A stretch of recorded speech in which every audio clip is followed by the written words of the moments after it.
King, you turn.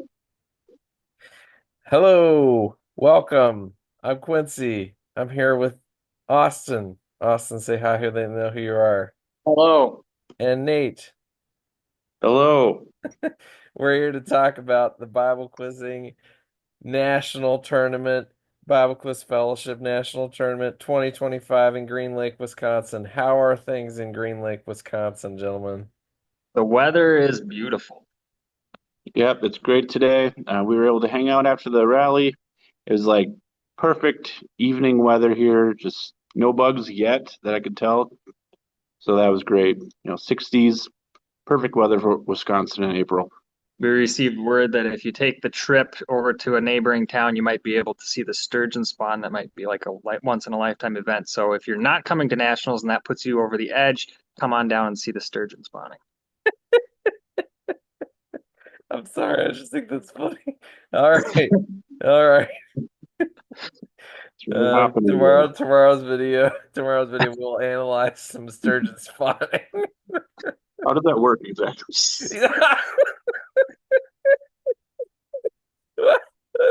Jeez. Uh, Oh, we're off to a good start, boys. All right. let's talk about Quizzing. Bible quizzing. Um, so, guys, my question for you: Who's gonna finish second to Riven this year?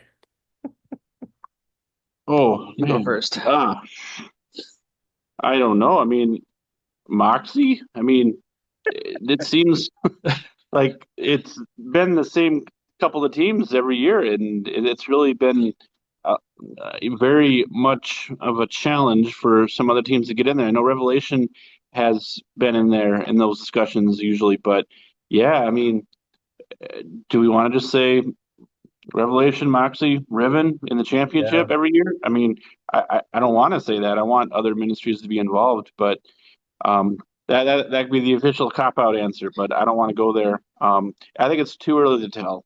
I think we have to let it play out here in the round robin and see how it goes. Yeah, I'm just saying that I think we just need to be honest that's kind of the chalk result that we should all expect until proven otherwise. Um, Now there'll be a ton of exciting quizzing leading up there, and there was last year as well. Like these teams have to fight their way every year, but they are just strong teams that every year bring their best. So I think Yeah, it's important to realize I that. I think it's an unfair question because there's just too many names to pick. Because it seems like a wide open tournament. There's so many teams that have really honed their craft, like Revelation, Moxie, Zenith, Unshadowed. But it's going to be brutal quizzing. And any of these teams that have a couple really good quizzers and the potential for a bonus are going to be able to come in and steal a window quiz anytime, I think. So I'm watching teams like Witness or Messengers to maybe fill that void. Nate, maybe you could fill Yeah. that void. Um, Now Well, I want if to I push were back. I want to push back on something though. Luke is the longest book that we quiz on. yep. And that should favor the better teams. Like as a guy who's coached teams that, are good teams but don't have quite as much coverage as the other teams, when we have like Galatians, Ephesians, Philippians, Colossians, then we know we have a pretty good shot most years. But when it's Luke, it's like, well, there's really no substitute for having five guys or girls, guys in the Midwestern way of saying guys, five quizzers that know all the material. There's no Well, substitute for it. speaking of five quizzers who have all the material in the Midwest, Revelation actually has five quizzers that have memorized all the material. We just recognized 33 total quizzers memorizing like 35,000 verses. The Bible has 31,000 in it this year who memorized all the material. So that really, yeah, it should favor them. My official answer is going to be unshadowed. They are quizzing very smart, um, but it's pretty wide open in my opinion still. Yeah, I feel like Riven definitely has the advantage here. I mean, if you just look at the fantasy league results of who was drafted in the fantasy leagues, like overall, I mean, you think, oh, well, the top teams will have one or two quizzers picked from each of those teams because, you're not going to have everyone score high. Well, at least in my league, it seemed like we had like four, five, six people from just one team, and that was Ribbon, picked in the fantasy draft because we know they're going to put up points, especially in the round robin.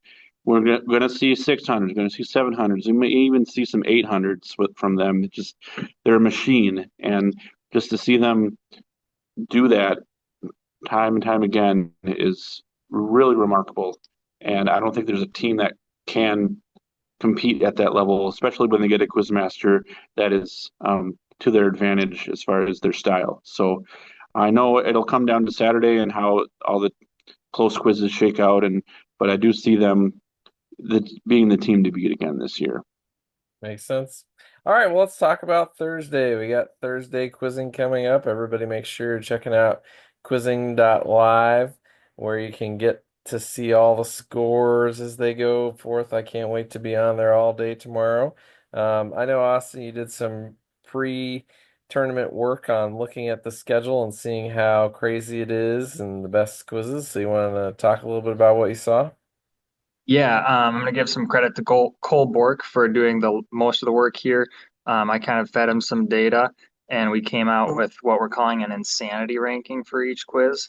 And so tomorrow afternoon, we're going to call a one the most insane and a five the least insane. Site four, five, and six. Tomorrow afternoon, I'm going to call the pit of despair because we have so many out of all of the quizzes, like 75, 80% of them are level one or level two insanity, based on the teams that are in there.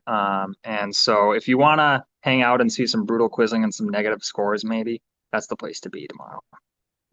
You could even say, "Look, it's the quizzes of insanity." Nice. We like the Princess Bride references. Yeah, I mean, who doesn't like watching a brutal quiz where quizzers make tons of errors? That's what we love to see Oh here. yeah. All right. Well, talk to me about some quizzes tomorrow that people should maybe have their eye on as they're looking to follow them. Yeah, I can start here. Second quiz of the day down in site 12.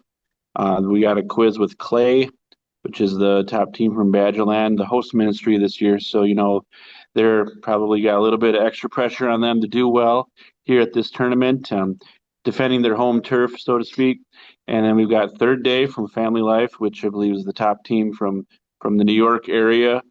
And then we have CB Squared from Iowa, the top their top team. So I think we got three top teams from their respective ministries going at it. I think that could be a very good quiz. We've got some top quizzers on each of those teams that could lead it, and I think it'll come down like it is many times to which team is going to be able to get that team bonus. And I think the team that does that, assuming there is a team that does that in this quiz, they'll be the ones to win that quiz. And I think Third Day has the edge.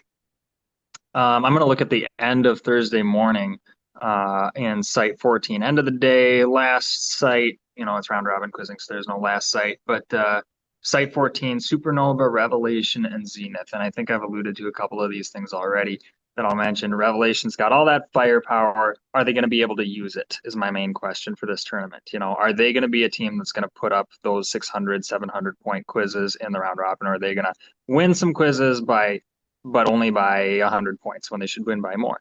But in this quiz, they've got Zenith and Supernova, and I think Zenith is as dangerous as ever. We did have a three summit team, Kansas City, with them on stage there. And so they've shown that they've got the chops. But then also kind of what I was saying about it still being anyone's game, not because it's in Luke, obviously, with the material, but because the pace of the quizzes is being pushed in even quizzes with what are traditionally lower teams. I'm seeing those quizzers who you would say, hey, they're only going to jump on three words. They're jumping on half a word, standing up, quoting through the verse perfectly, and getting it right. In what I would consider lower sites on Saturday is what I've seen from all the regional tournaments. So that's really impressive. And a team like Supernova, when those words are half reads and things like that, could just say, you know what, we're going to wait till the second half, score a few points, maybe hit a bonus, and then now we win suddenly.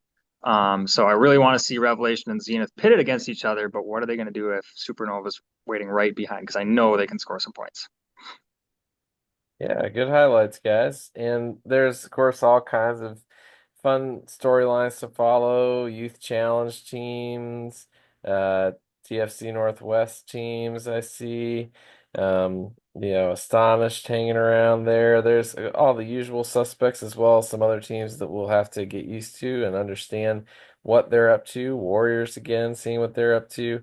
I really enjoy the name Herd of Pigs question mark. Any name with a question mark I'm a fan of. So that there's all kinds of fun things to follow there, and it's always good the first day you'll see somebody come out of the day with like seven first place that you've never even heard of because of how the schedule falls, and like you said, because they ended up in the pit of despair and didn't make as many errors as other teams made. So it'll be fun to see that and follow that. Any other storylines we should be aware of? Well, I think going off what Austin was saying a little bit earlier, as far as the middle, what you would call the middle tier teams, or even the lower tier teams, and their coverage, and we're saying how in other years, or maybe even 5 years ago, 10 years ago, and we discussed this a little bit earlier today, is that you know back then it was maybe you would get two or three words in these lower sites, these middle tier quizzers, but now it's like we're telling them, from a coach's perspective, we're telling them, okay, you get a read on that first word, or you get part of a word, and time to jump to do that. We're not saying, oh yeah, just wait for two words, or try to get two words, or try to get a word. Now it's get part of a word, get a read, and to see that even with, um, for my team, we have three rookies, and the fact that they're being trained to do that and are actually being somewhat successful in doing that is a real testament to where we've come, or how far we've come as the idea of quizzing. Because I hate to say it, but back in my day it was like, I don't know if I ever reached that level of competition in my years of quizzing, and I quizzed on Revelation for multiple years, and just to see that high level of skill and just ability, and then being able to do that at such a young or even inexperienced level of quizzing, first couple of years, it's just really impressive to see, and I'm just blown away every time I see it. Yeah, I mean, to coach a middle tier or a lower tier team to which, that can be defined at the end of this tournament, right? Expectations are here to get blown away. Um, but to coach those quizzers or those rookie quizzers to jump on half a word, that means you have trust in them as a coach to be able to get it right, because you wouldn't coach them to do something that you know is going to result in an error 90% of the time.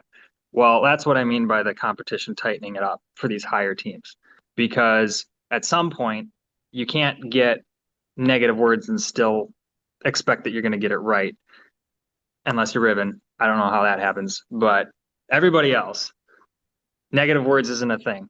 You get that syllable, that's still what you're looking for here in this competition. And there's more teams looking for that syllable than ever before. Negative words is when you jump and they say, we're going to take a word away from you. Um, I've never heard that expression, but yeah, nice, nice, nice. Good analysis, guys. I'm looking forward to it. Looking forward to the reports that we'll bring you guys in the future days here. I'm sorry that I can't be there again this year, but doing everything I can to be there next year. And all right, hopefully you guys will have a good week weather-wise too, and no snow coming to Wisconsin in the time period, I assume. All right, maybe. So Oh, that's good. Good news. maybe a little rain tomorrow, but that's about it. Yeah, nice. Well, hey. Good news all around. All right. Well, we wish the best to everyone, and we'll check in with you guys tomorrow night. Thanks.